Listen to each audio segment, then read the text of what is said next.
Bienvenidos y bienvenidas a una edición más de Temas y Debates. Les saluda Ricardo Sosa, Canal 67, el canal de las estrellas en El Salvador, llevándole esta entrevista de lunes a viernes de 7 a 8 de la noche y puede sintonizarla también de 1 a 2 de la tarde. Puede revisar nuestras multiplataformas de redes sociales para poder observar y poder descargar o compartir la entrevista con nuestros invitados. En esta oportunidad, el licenciado Juan Ramón Medrano, analista político y editorialista de varios medios escritos y digitales, a quien damos la más cordial bienvenida. Juan Ramón, gracias por aceptar mi invitación. Gracias por invitarme, es un gusto estar en tu programa, Ricardo. Juan Ramón, ¿cómo va el país? ¿Cuál es tu balance luego de 13 meses de la administración del presidente Nayib Bukele? Existen al menos dos momentos previo a la pandemia y pospandemia del COVID-19 que ha tocado enfrentar y obviamente varían los resultados de la gestión presidencial por atender la pandemia del COVID y luego las tormentas que se vinieron en medio también de la crisis sanitaria. Sí, yo creo que el presidente Bukele, en términos globales, les ha ganado la partida política a la oposición. Ya en cuanto a la realidad nacional y a enfrentar los graves problemas históricos y estructurales de la falta de trabajo, pobreza, migración, etcétera, creo que todavía apenas comienza y creo que no ha encontrado aún el rumbo necesario como para decir está atacando las causas estructurales. El único aspecto que hemos visto un resultado obvio, evidente, es la delincuencia, porque ya vimos cómo han bajado la cantidad de homicidios y de extorsiones, aunque por supuesto está el tema de desaparecidos, que ese es un tema muy controversial, muy discutido. Incluso el mismo las extorsiones es medible hasta cierto punto, mientras que los homicidios pues aparecen y es difícil de esconderlos, que es bastante obvio. Aparte de ese tema, decía que el otro tema en que el presidente le ha ganado la partida a la oposición es en la imagen, la forma en que él plantea la problemática y la forma en que responde la oposición. De hecho, el presidente prácticamente todas las encuestas, a excepción de algunas como la última de la Universidad de El Salvador, pero prácticamente todas las encuestas de las casas prestigiosas aparece con más de 80% y algunas con más del 90% de la opinión favorable de la población.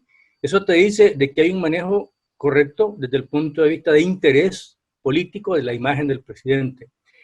Ahora, vamos a la realidad y ahí la cosa se pone mucho más complicada. De hecho, han habido errores muy claros.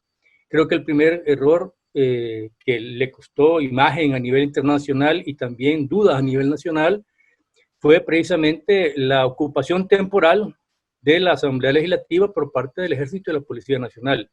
Son imágenes que ha aprovechado la oposición para decir, bueno, en la historia, antes de los golpes de Estado, no habíamos visto una situación similar, etcétera. Creo que fue un exabrupto, ¿verdad? Fue un exceso que le tuvo costos, pero no muy graves. Claro, al entrar a la nueva situación, la situación ya actual del virus, sí, se le complicó más todavía el panorama, aunque también, insisto, la forma de comunicación le ha servido muchísimo para mantener esa imagen de que está haciendo todo lo humanamente posible y que es la oposición la que le está obstruyendo su trabajo, incluida en esa oposición parte del poder real, la gran empresa privada particularmente, y últimamente pues la confrontación directa ha sido con la gremial que representa a ese sector, que es la ANEP. Entonces, en términos globales, yo te podría decir, tenemos todavía expectativas.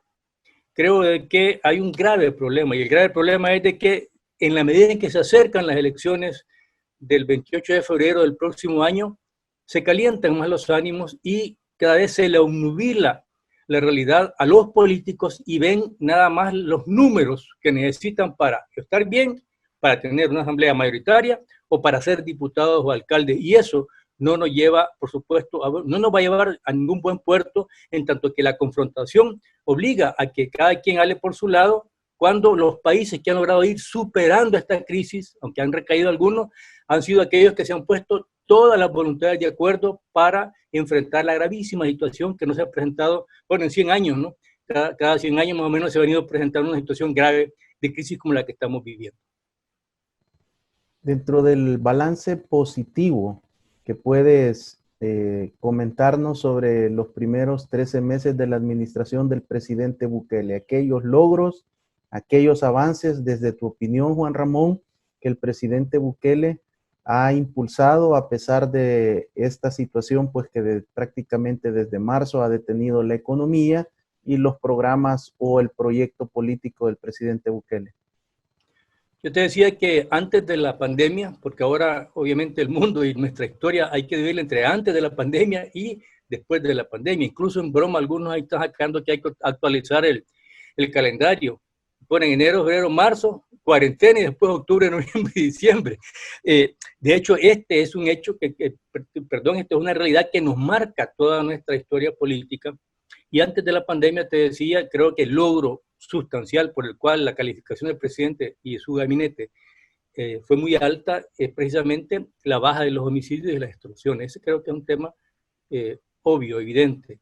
Que hay algunas mentes críticas y que ven conspiraciones también en el seno del gobierno que dicen de que ahí lo que hay es un acuerdo, una tregua, bajo de agua. Todas esas son especulaciones. A mí lo que la realidad me dice es de que todavía no hay pruebas y bueno, se supone pues que es la política correcta del presidente, no sé si con el plan territorial o si lo que ha hecho es mandar a alguien a dialogar con ellos y decirles, miren, no los vamos a golpear, pero déjennos a nosotros gobernar, les vamos a hacer obras en las zonas aquellas donde están sus familiares, etcétera.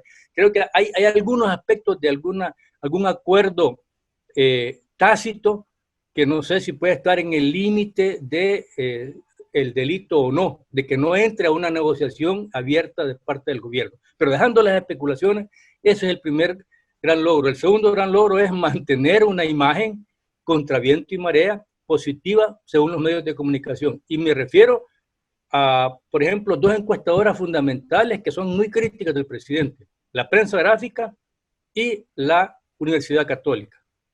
Esos dos sectores o esas dos instituciones claramente van a medir la realidad y los mismos sacerdotes jesuitas críticos han dicho, ¿acaso basta con la popularidad para gobernar bien? ¿Acaso con eso vamos a resolver los problemas de pobreza, desempleo, falta de trabajo o hambre, la necesidad de emigrar, los jóvenes que no tienen futuro, etcétera, etcétera? O sea, ellos critican entonces que se ha gastado muchísimo en imagen, pero muy pocos resultados, ¿verdad? Mucho ruido y pocas nueces. En ese sentido, pues te digo, son dos aspectos obvios que ha logrado el presidente a nivel de imagen. ¿Dónde están los clavos o los problemas? En primer lugar, su estilo de gobierno. Creo que él ha entendido, o los asesores le han dicho, ahí se habla de un montón de asesores, de todo tipo a nivel de suramericano sobre todo, que supuestamente ha priorizado la confrontación antes que llegar a un acuerdo, antes que la negociación, y en ese sentido creo de que, si bien es cierto, a él le ha dado resultado a nivel de imagen, a nivel de gobernabilidad ha enturbiado las aguas, y ese es el gran problema. El problema es que para lograr un acuerdo en el país es muy difícil. Si tú te das cuenta, parece hasta una comedia el hecho de que el presidente saca hoy un decreto legislativo, el siguiente día lo saca un legislativo, la asamblea, el otro día la corte dice que ninguno de los dos es constitucional y entonces vuelve a sacar otro el presidente, vuelve a sacar otro. O sea, estamos en un relajo, para decirlo con una palabra, digamos, popular, en cuanto a los gobernantes, ¿verdad? Entonces, en ese sentido, yo te decía, uno de los efectos de ese logro de imagen de popularidad es precisamente que se necesitó una confrontación de parte del presidente para poder mantener la idea de que él está intentando y los demás lo están obstaculizando. Y por supuesto, en la Asamblea Legislativa han caído, todos los partidos políticos han caído en la trampa de confrontar cuando el presidente está tan fuerte y ellos están tan débiles. Sí, precisamente por eso le ganó en primera vuelta, porque todos los partidos políticos, todos los políticos están sentados en el banquillo de los acusados, y el presidente logró, de alguna manera, generar la imagen de un outsider, aunque venía del frente, aunque ya había sido alcalde, pero dio la impresión de alguien que no estaba metido dentro de esa cloaca política, para decirlo de manera suave, como lo han calificado un montón de analistas que hemos venido viviendo nosotros en nuestro país, y que ha generado esa enorme desconfianza de la población y descontento que lo llevó a ganar con más del 53% de los votos en la primera vuelta del presidente. Entonces, ¿qué te digo? Que a nivel político, si bien es cierto, les ha ganado la partida de ajedrez, lo que está sufriendo es la realidad, el pueblo, la posibilidad de que se resuelvan los problemas. Imagínate vos una pandemia ordenada, con todos los sectores, con el ejecutivo, el legislativo, el judicial, los empresarios, los tanques de pensamiento, de acuerdo, y con una ayuda internacional, esto estaría mucho mejor. Porque el otro logro, ya entrando a la parte de la pandemia, ya post pandemia, precisamente es que yo creo que inició, no sé si muy con anticipación, algunos han criticado que demasiado antes, pero inició la cuarentena de manera acertada. El hecho de haber empezado con una cuarentena de los primeros países permitió que se retrasara el virus, y eso también nos ha llevado a una cantidad de muertes y de contagios menor que en la mayoría de países de América Latina, aunque claro, todo el mundo habla de un subregistro, pero es que subregistro hay en todos los países del mundo. O sea, es imposible que registren en todos lados cuando se están tomando nada más algunas pruebas en relación a los millones de habitantes. En ese sentido, pues te decía, había logrado una buena imagen con la cuarentena, pero eso se le ha venido distorsionando con la forma en que él ha intentado imponer sus decretos ejecutivos y confrontado al legislativo y obligado al judicial a meterse en medio para poder dirimir los conflictos. Juan Ramón, cuando estaba asumiendo la presidencia y en la campaña electoral de Mauricio Funes Cartagena, uno de los eslogans de dicha campaña fue: llegó el momento del cambio, el gobierno del cambio. Finalizó el gobierno y el cambio nunca se registró. ¿Es Nayib Bukele el presidente que llevará a El Salvador al cambio? ¿Qué te dice tu olfato político en estos primeros 13 meses de administración del presidente Bukele? ¿Es muy corto el tiempo? ¿Hay algunos indicios de que pueda estarse dirigiendo ese camino, o todavía falta mucho para poder llegar a decir que estamos ante un cambio de un esquema diferente, principalmente en nuestro modelo económico y social? Fíjate que a nivel económico y social, sin duda de que estamos en un país capitalista. No me cabe la menor duda de que las reglas del juego son las reglas democráticas dentro del concepto de la democracia occidental, que es lo que de alguna manera ha funcionado. O sea, tú te recordás, Winston Churchill decía que la democracia es el peor de los sistemas, exceptuando todos los demás, es decir, que es el único que funciona, aunque funcione mal en un montón de aspectos. En ese sentido, pues, yo creo que a estas alturas, con la realidad nuestra, la democracia burguesa, como le llama el sector de oposición y los marxistas, el capitalismo o el liberalismo, como tú le quieras llamar, es un sistema que de alguna manera, con un montón de obstáculos, ha funcionado después de la guerra en El Salvador, porque el FMLN aceptó las reglas del juego.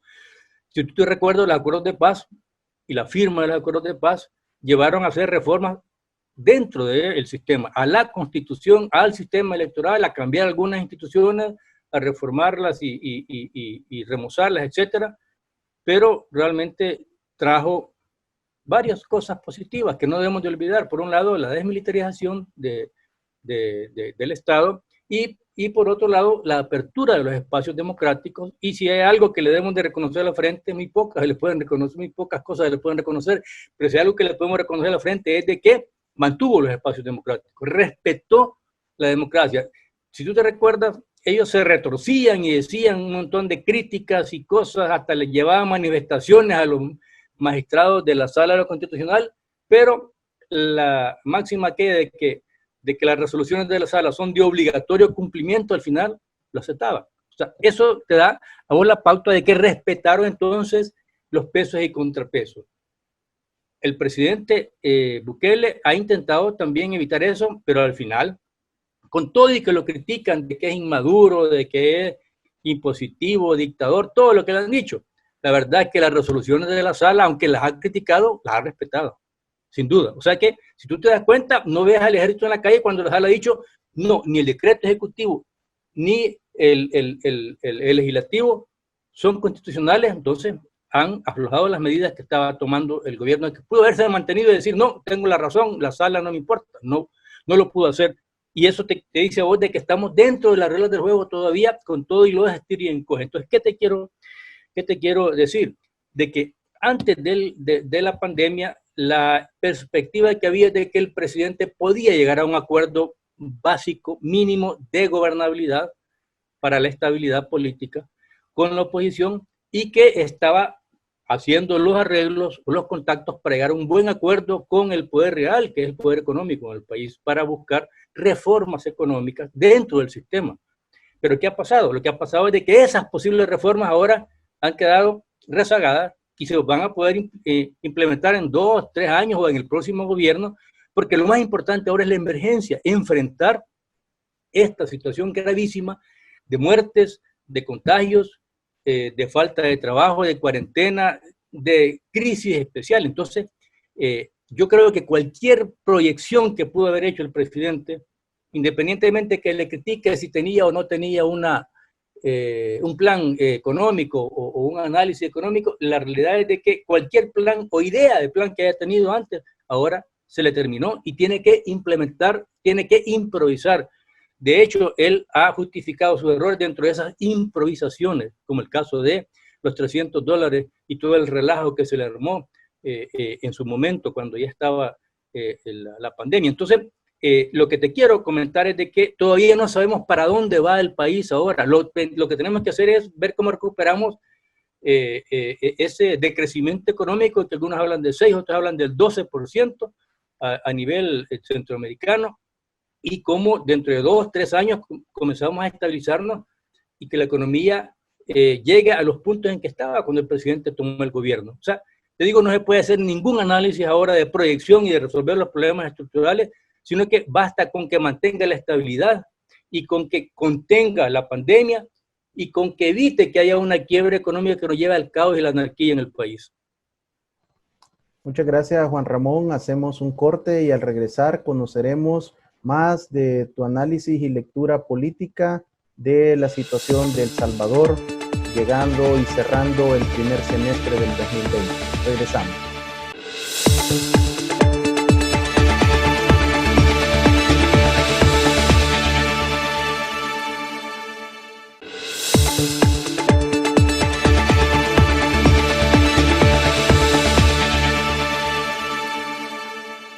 Gracias por continuar con temas y debates. Nos encontramos con el licenciado Juan Ramón Medrano, analista político y editorialista de periódicos impresos y digitales.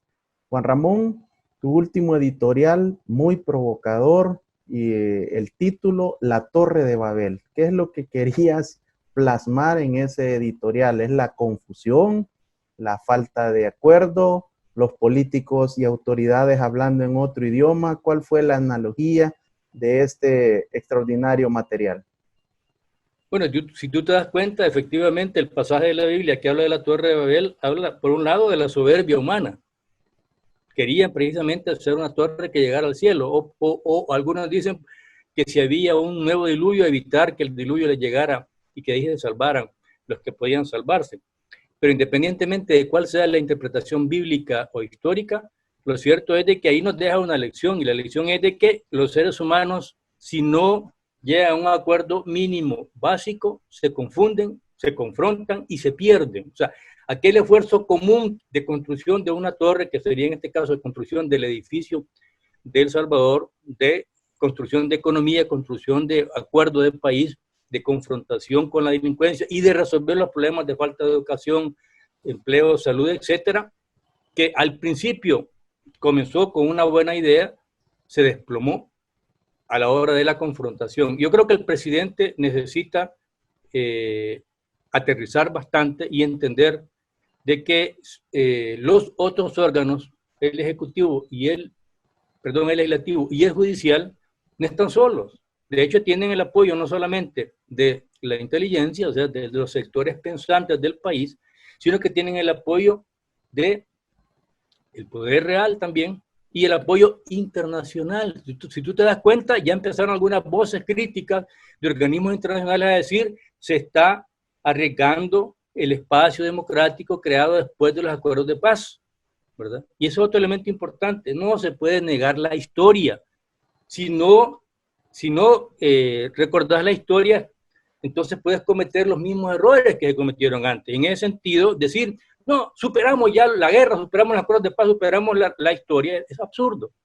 Parece a la afirmación aquella de Fukuyama, del fin de la historia, de que porque cayó el muro de Berlín y se derrumbó la ex Unión Soviética y el ex bloque socialista, entonces ya el capitalismo era el amo y señor del mundo y nunca más iban a haber revoluciones y cambios. Es absurdo, ¿verdad? La realidad es más rica de lo que nosotros creemos. Y hay una cosa que es real. Creo que el señor presidente de la República, Nayib Bukele, tiene que entender que él es una persona joven, que tiene muchísima energía, que tiene un gran apoyo popular, que tiene un gabinete muy joven, pero que esa fortaleza también tiene sus debilidades, y es la falta de experiencia. Tienen que escuchar a aquellos bien intencionados que van y le señalan sus errores. Por supuesto que no a la oposición, que son detractores, pero hay un montón de gente, como vos y como yo, que queremos que el país salga a flote, queremos que las cosas se resuelvan, y hacemos los señalamientos de manera respetuosa, tratando de decir los puntos que creemos que son un error. Yo creo que un error del presidente es la improvisación y la forma en que él plantea y presenta las cosas. Creo que debe ser más conciliador. Creo que debe dorarle un poco más la píldora a los diputados para que no se sientan agredidos y puedan acceder, porque ellos también tienen su nicho político, tienen su interés político electoral. No, ellos no pueden aparecer derrotados ante sus electores. Entonces necesitan un puente de oro. Eso implica un acuerdo, una negociación, una forma de hacer las cosas que no sea con la confrontación. Entonces, el planteamiento de la Torre de Babel es precisamente eso, de que cada quien con su lenguaje o cada quien con sus intereses políticos electorales van a tirar para el norte, para el sur, para el este, para el oeste, y entonces van a rasgar El Salvador, lo van a romper en lugar de unirlo, de fortalecerlo y llevarlo por un solo rumbo. Insisto, el rumbo es salvar vidas humanas. Tiene razón el señor presidente de la República, hay que salvar vidas humanas, hay que evitar mayores contagios, hay que preservar la salud de los salvadoreños, que es lo más importante, pero para eso necesita un acuerdo que no solamente le dé el permiso para que negocie los $2,000 millones, sino que también se lo ratifique, sino que también vayan voces comunes, delegaciones de el Ejecutivo, del Legislativo, de las universidades, de la empresa privada a hablar con los organismos internacionales para decirles, miren, si estamos unidos, aquí no hay riesgo, miren, no suban los intereses de los préstamos, ayúdennos, incluso ir a pedir ayuda, porque si bien es cierto, todos los países están en crisis por el COVID, hay unos que menos que otros, y esos menos que otros son los países más desarrollados. Nos pueden ayudar porque saben que nuestros países no van a soportar la situación grave en que estamos. Entonces, en conclusión, la única posibilidad de que haya gobernabilidad y que enfrentemos exitosamente la grave situación que estamos viviendo es con un acuerdo mínimo básico de gobernabilidad, y eso implica, Ricardo, ceder. No se puede tener el 100% de una negociación, implica parte tuya y parte mía. Eso es ganar, no gana-pierde, como se estaba intentando de uno y de otro sector. Juan Ramón, en esta historia bíblica hay una gran claridad de que el propósito era la vanidad, el figurar, el poder tener una obra majestuosa y salirse de una serie de situaciones que narra esa historia bíblica. Pero al final la Torre de Babel no se construyó. ¿Y cómo hacemos para que ese final de la Torre de Babel no sea el final en El Salvador y que pueda existir un diálogo, puedan construirse los entendimientos y los acuerdos en beneficio de la población y no de los intereses de cada uno de los tres órganos del Estado. Bueno, vos lo has dicho, se nos están acercando las elecciones y lo que piensa cada uno de los políticos es precisamente qué me conviene más para golpear al otro y para salir ganando yo, cuando podrían decir qué nos conviene más a todos para salir ganando cada quien su propia raja y que unos salgan reelectos y que el otro tenga la mayoría en la asamblea, no necesariamente de nuevas ideas, o no necesariamente solo de nuevas ideas, Gana y los dos diputados, el Independiente y Martel, sino que también nuevas ideas, esos aliados y otros que se puedan acercar si hay un puente que se tiende, porque la gobernabilidad no depende nada más de aquellos que sigan mis órdenes, sino que depende de aquellos que caminen conmigo hacia el mismo rumbo que es el rumbo del país. Entonces, ese aspecto, que creo yo que es un aspecto fundamental. Y bueno, a eso se le puede dar un montón de interpretaciones, efectivamente, ¿verdad? Vanidad hay no solamente en el presidente, que se le ha criticado, que es vanidoso, que es prepotente, vanidad hay en todos los políticos. Cada quien tiene su propio ego, si vos ves, cada quien sale con la solución en sus manos, ¿verdad? Diputados que son abogados que creen que tienen la verdad absoluta y que creen que ellos hicieron la Constitución o que la van a reformar porque está mal hecha, ¿verdad? Políticos que porque tienen el apoyo o la sombra de grandes empresarios creen que ellos tienen la solución porque fulano de tal, don fulano de tal me apoya y él se va a imponer al final, ¿verdad? Y por supuesto, bastantes políticos, bastante novatos, bastante bisoños en el Ejecutivo que creen que van a poder imponer su voluntad sobre los demás órganos del Estado y sobre los poderes fácticos. Esa es inexperiencia, esa es falta de madurez todavía.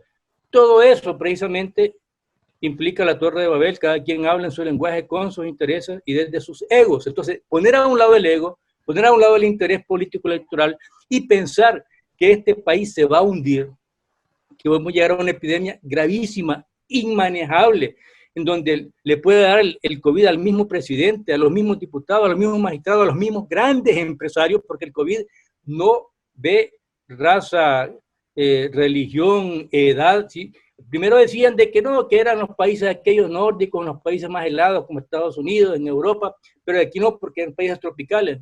Sí, el sol ayuda, pero nada más ayuda, pero que nos da a todos. Que solo los viejos, después, que era un virus que se había hecho para matarnos a nosotros, los mayores de 60 años. La realidad es que están muriendo un montón de jóvenes, y ahora los infectados son más los jóvenes. Claro, en porcentaje se muere más el viejo porque es más débil, obviamente, pero lo que te quiero decir es que eso le da a todo el mundo, y se han infectado, bueno, hoy se está hablando de que el presidente Orlando Hernández de Honduras está infectado también, salió hablando previamente ayer un día de estos, hablando de que él está mal, de que él se sintió mal y habla de que el virus es una cosa terrible y no sé qué, y ha aparecido estos días anteriores ante la prensa sin dar la imagen, simplemente con una voz un poco quebrada. Entonces, ¿qué te dice eso? Bueno, se ha hablado de que el primer ministro Johnson de allá de Inglaterra también tuvo el virus, y un montón de personalidades que supuestamente son los que están mejor cuidados y en países desarrollados. Entonces aquí lo que nos puede pasar es de que al final, por nuestros propios errores, por nuestra prepotencia, por nuestro interés político electoral, terminemos muriéndonos nosotros mismos o los mismos responsables de que la situación se agrave. Entonces, la conclusión es de que sí, el país requiere de políticos enérgicos, sí, el país requiere de un sistema de partido fuerte, de acuerdo con que no puede ser nada más que el presidente tenga el poder ejecutivo, el legislativo, el judicial, al fiscal, a la Fuerza Armada, etcétera, etcétera, y hasta el poder económico. Eso no sería ya democracia. Pero también es cierto de que el presidente necesita el apoyo, necesita la ayuda, necesita que coadyuven en su interés, porque te voy a decir una cosa importantísima. Yo estoy de acuerdo que todos los políticos tienen intereses políticos electorales, pero el más preocupado, no importa si es porque tiene buen corazón, porque tiene buenas ideas o porque lo necesita, porque a él se le va a hablar por hechos concretos, es el presidente. La gente va a responsabilizar o a premiar, si la cosa se maneja bien en el país, al Ejecutivo, más que al Legislativo y más que al Judicial. Es el presidente el responsable de lo bueno y lo malo que ocurre en el país. Por lo tanto, el más preocupado, ahí yo le doy la razón, es el presidente. Lo que pasa es que tiene que buscar la metodología para poder realmente manifestar su preocupación y para poder convencer a sus adversarios, a la oposición, de que el camino correcto es el camino que él plantea. Claro, tiene que ceder también para llegar a un acuerdo. Juan Ramón, tú eres firmante de los acuerdos de paz. Durante mucho tiempo se les rindió tributo, homenaje, reconocimiento, se les invitaba a actos, se les reclamaba por alguna segunda generación de acuerdos de paz que estaba pendiente y otra serie de comentarios. ¿Han pensado ustedes, los que todavía se reúnen o mantienen contacto, en tratar de buscar al señor presidente y al menos compartirle la historia de ustedes, la vivencia de cómo se construyó los acuerdos y llegar a una firma de acuerdos de paz, cese de la guerra, del conflicto armado, y que no fue un camino fácil, fueron años de negociación, de una serie también de interlocutores que permitieron ponerlos de acuerdo? ¿Hay algún esfuerzo en esa dirección o crees que ustedes ya están así como fuera de la vida política? Fíjate que en mi caso yo me he aislado de las instituciones políticas, es decir, hace años que perdí todo contacto con el FMLN, institución, partido político.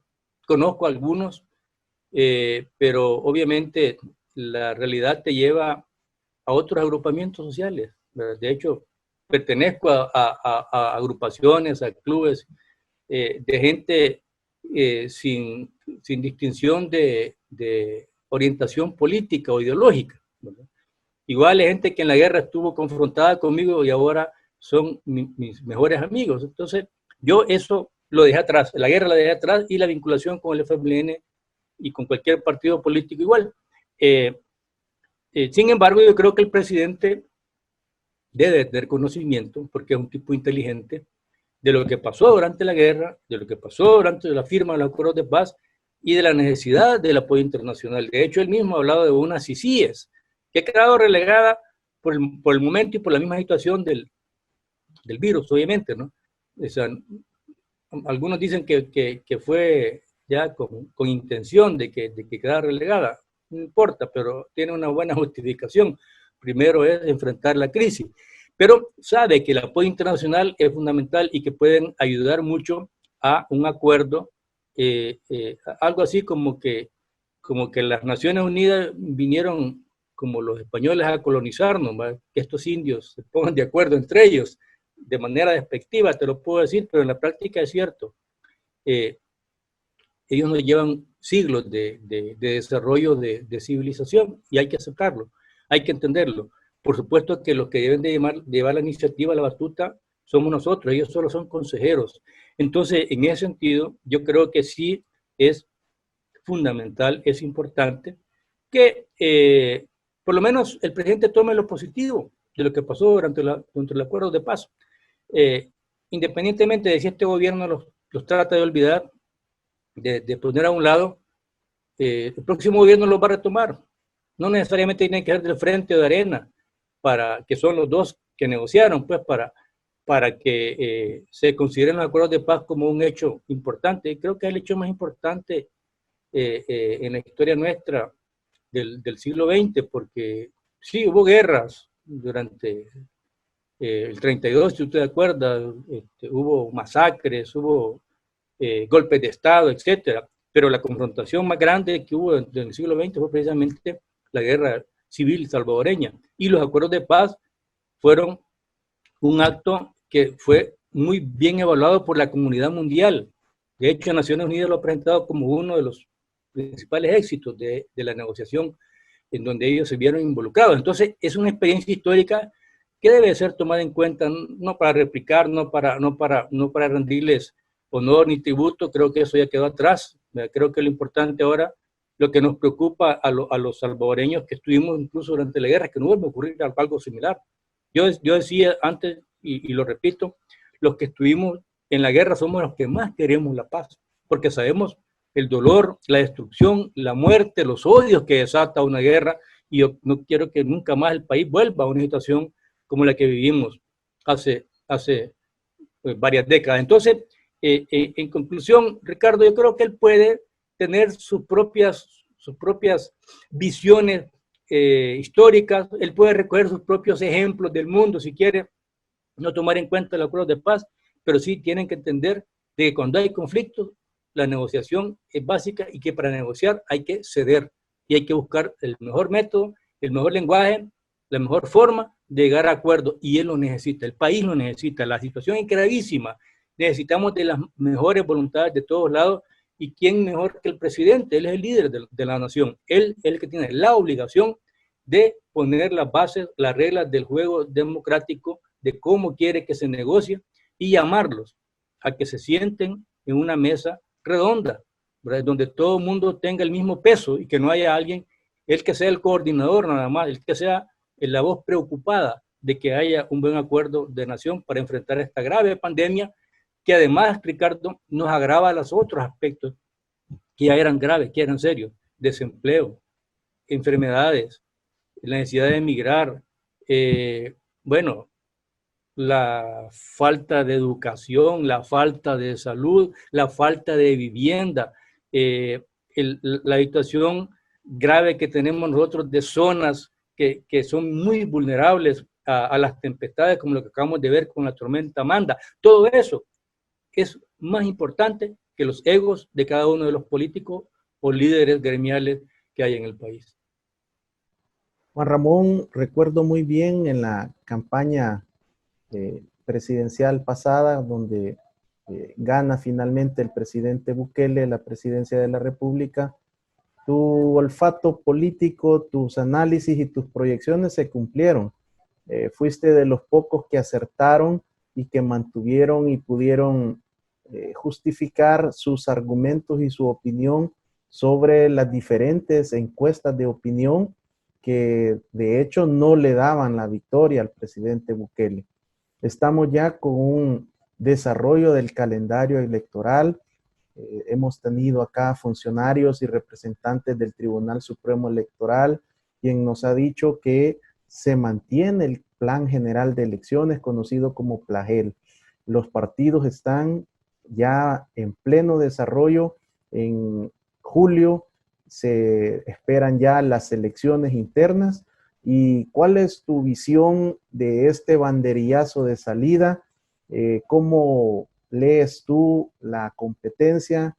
Ya tiraste algunas proyecciones sobre cómo pueden quedar los 10 partidos políticos habilitados para competir, más hay un apogeo y un tremendo esfuerzo de los candidatos no partidarios por llegar y poder competir y ganar un escaño legislativo. ¿Cuál es tu lectura sobre estos primeros meses ya de campaña electoral?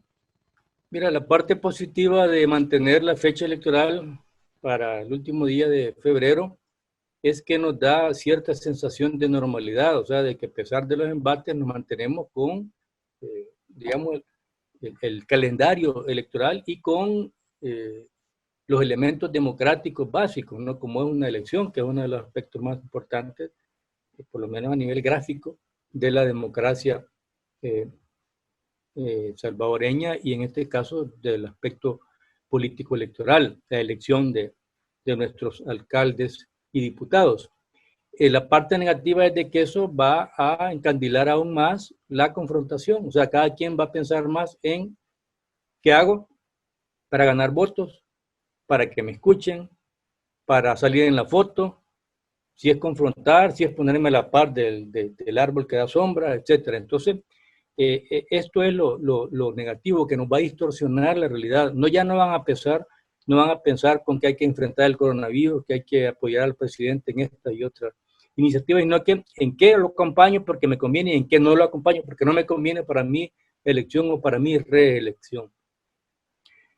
Ahora, yo creo que la situación no ha variado mucho a nivel de la popularidad del presidente, independientemente de que algunas encuestas comiencen a decir que sí.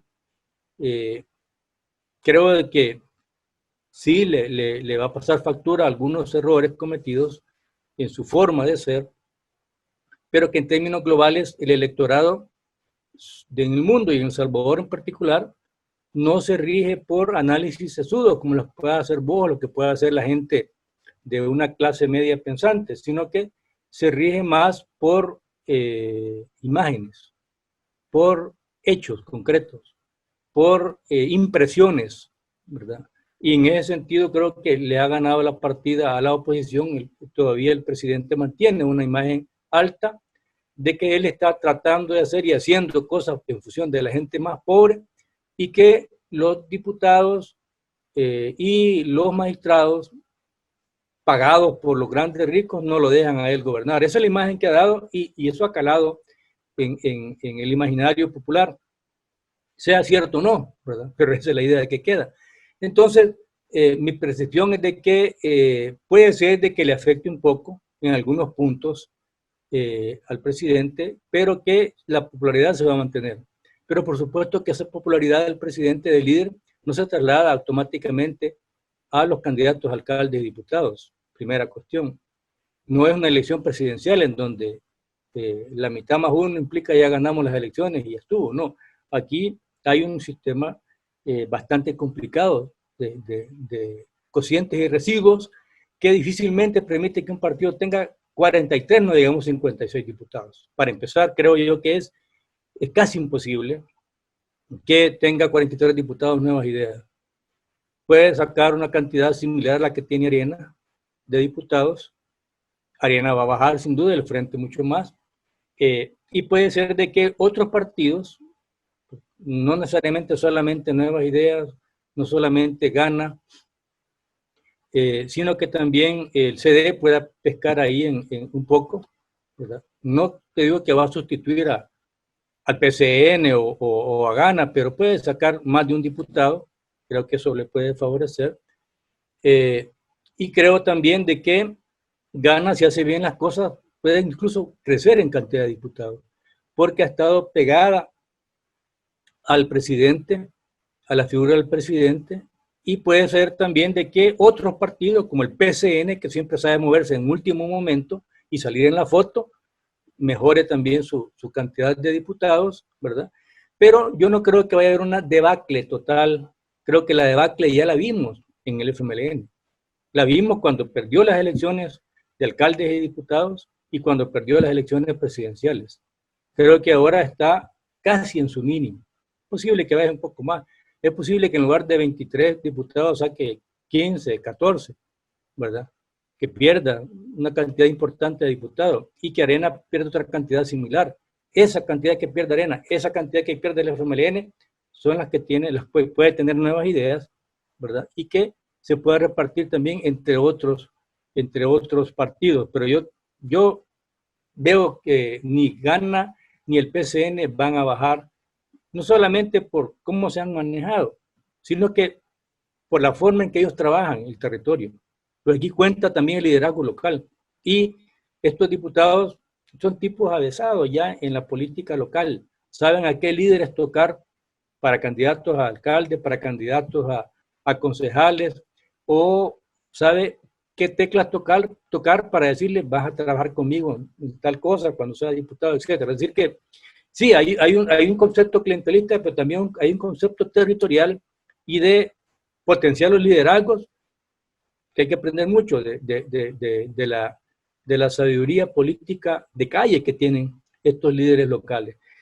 Todos esos elementos cuentan, y te digo, el sistema de residuos difícilmente va a permitir que Nuevas Ideas tenga arriba de 40 diputados, va a tener abajo de 40 diputados si le va bien. Si no hay un traspié, si no hay errores graves, no del presidente, que ya cuenta mucho, sino que de los líderes que lleva de candidato, de la forma en que van a elegir internamente a sus candidatos, porque los pleitos esos subterráneos te desangran mucho los partidos políticos, eso ya lo hemos visto en todas las fechas electorales anteriores. Entonces hay un montón de elementos de análisis que ponderar en su momento y que en la medida en que nos acercamos nos van a ir diciendo si los diputados o los candidatos a diputados que lleva el partido son lo suficientemente buenos, no en el sentido de que sean graduados universitarios o que tengan posgrados allá en universidades de Oxford o de Yale, etcétera, no que con solo que sean gente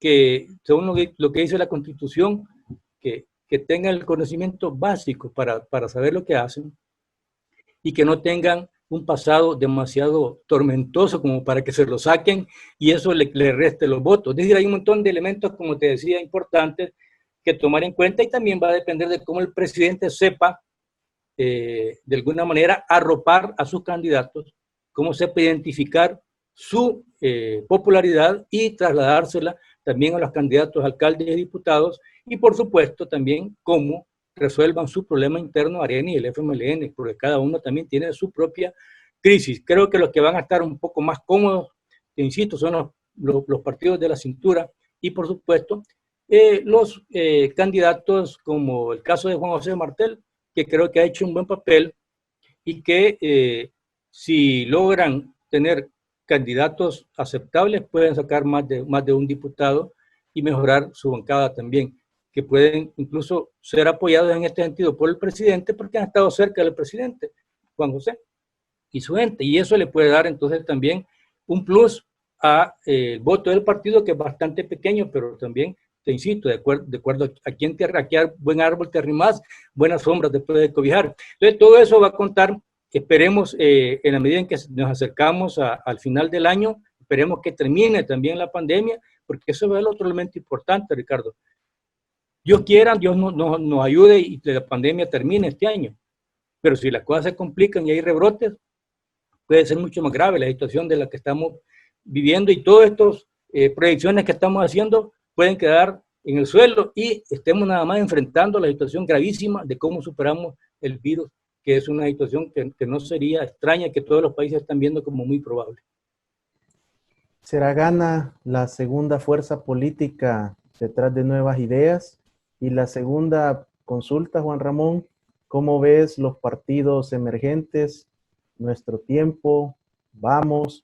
¿Qué posición les ubicas tú? Porque en las encuestas de opinión aparecen con porcentajes abajo de 1%. Del 1%. Sí, no, yo creo que hasta ahora no han podido despuntar ni Nuestro Tiempo ni de todos los otros partidos nuevos de los que se ha hablado. Yo creo que hasta ahora el mapa político que tenemos es el mismo, ¿verdad? Me da la impresión de que Nuevas Ideas puede sacar más votos de cualquiera de los otros partidos, pero no tan lejos de Arena ni tan lejos del Frente. Me da la impresión de que el Frente va a bajar, pero se va a mantener en la cintura junto con Gana, junto con el PCN. Pero a esos niveles va a bajar. Al PDC, no sé, yo lo veo que se puede mantener, no lo veo creciendo. Y como te digo, el que tiene posibilidades de crecer levemente, por supuesto, de acuerdo a sus posibilidades, es Cambio Democrático, ¿verdad? Porque ha estado cerca del presidente y Juan José ha hecho un papel que no ha deslucido a su partido y creo que pueden también, te insisto, crecer cerca de Nuevas Ideas. Gana, pero no creo que supere Arena. Yo creo que Gana no va a sustituir a Arena, es demasiado fuerte todavía ese partido. Tiene todavía padrinos, bien cierto es de hecho de que lo han abandonado sus padrinos, los donantes, etcétera. Creo que todavía es un partido del sector empresarial y todavía va a funcionar, va a jugar ese papel en la próxima bancada legislativa, en la próxima asamblea legislativa como bancada, digamos, ligada al sector empresarial. Y creo que el FMLN, como te insisto, puede bajar, pero no tanto porque el trabajo territorial cuenta muchísimo. Y lo que otrora fueran maquinarias electorales como Arena y el FMLN, todavía tienen fuerza. Y si bien es cierto, ya no podemos decir que son una camioneta de esas, de una Patrol, una Pafán, de que tienen varios caballos de fuerza, pero todavía creo que jalan como un Volkswagen o como un carrito más pequeño. Creo que van a tener su bancada sustancial, que pueden todavía ayudar a ser el fiel de la balanza, solo que ya no solamente solo Arena, ni solo el FMLN, ni solo Arena y FMLN juntos, sino que también Arena, FMLN, PCN, o sea, varios partidos puede ser que tengan la llave de los 56 votos aunque yo te aseguro de que como están las cosas, si baja el virus y permite cierto nivel de gobernabilidad, creo que Nuevas Ideas gana CD y algunos diputados del PCN y el otro independiente podrían llegar a sumar los 43 votos, que sería la mayoría simple que necesita el presidente para la gobernabilidad del día a día. Independientes, ¿crees que se mantenga el actual y que puedan llegar uno o dos más? Mira, yo no sé si el actual se va a mantener, porque verdad que el sistema de los independientes es de que se le suman todos los votos al que tiene más, y en ese sentido puede ser que surja alguien con mucha más carisma o con más fondos o con más apoyo político que Leonardo Bonilla. Por lo general, cuando vos sos solo de un partido, la prensa te busca, salís en la prensa, te muestran, pero no es suficiente. El trabajo territorial es fundamental también en esto. Cuenta los liderazgos, va a contar la popularidad del presidente, va a contar la popularidad que tenga Nuevas Ideas, pero no va a ser suficiente. Si no hay trabajo concreto de vinculación a la población, no bastan las redes sociales. Si tú te das cuenta, también los medios tradicionales fueron fundamentales en esta campaña presidencial. El partido del presidente y el presidente Bukele fue el que más pautó en los grandes medios de comunicación, tanto en la televisión como en la radio, fundamentalmente. Luego vino Arena y luego el FMLN, ¿verdad? Mucho más abajo. Entonces, eso te dice vos de que no nada más le estaba apostando el presidente Bukele a las redes sociales. Las redes sociales van subiendo, pero todavía es alto el porcentaje, todavía mayoritario de parte de la televisión, y es importante también el de la radio. Entonces va a contar también mucho los fondos con que cada uno pueda invertir en su campaña. Va a contar también los contactos que tenga y los liderazgos que lleven para candidatos a diputados y alcaldes.